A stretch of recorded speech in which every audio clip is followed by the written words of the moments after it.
Grandfather always sits near the fireplace, looking into the embers for hours at a time. This has become like second nature to him. Any day, any hour, he'd be sitting dead still in that armchair, eyes empty.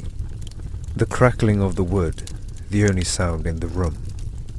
I always hated going to my grandfather's place for this reason, but I finally knew why he was always like that when I asked my mother.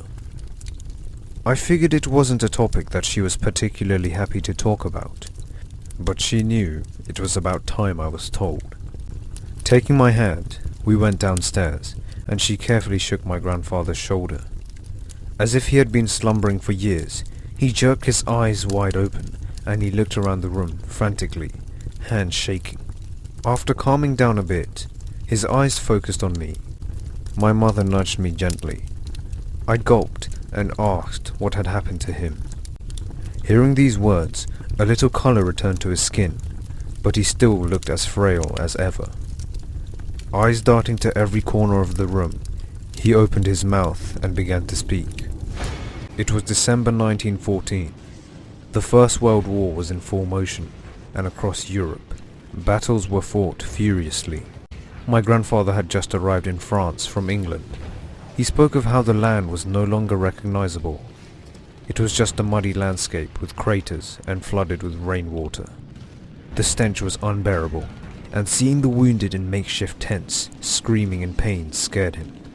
But he felt safe knowing that his comrades were around him, in equal awe of the horror. When they reached the trenches, it was Christmas Eve. Night had already fallen, and it was all but silent.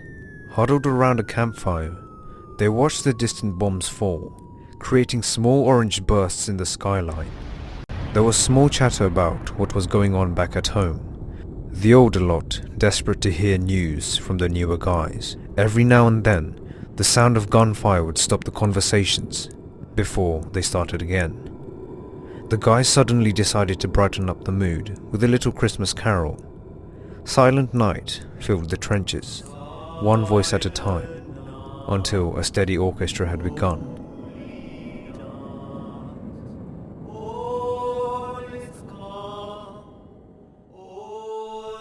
Then across in no man's land, the Germans joined in their native tongue. For a while, both sides took turns in singing different Christmas tunes, until an officer came around and hushed up the men, claiming it was fraternization with the enemy. They fell into their sleeping holes not long after, but my grandfather had different plans. At the dead of night, he climbed over the top and began to make his way across to the Germans. He was confident that they were friendly folk, and he wanted none other than to make some new friends, however unlikely. Just in case, he brought his rifle with him. He reached the German trenches, where it was just as eerily quiet. Pitch black.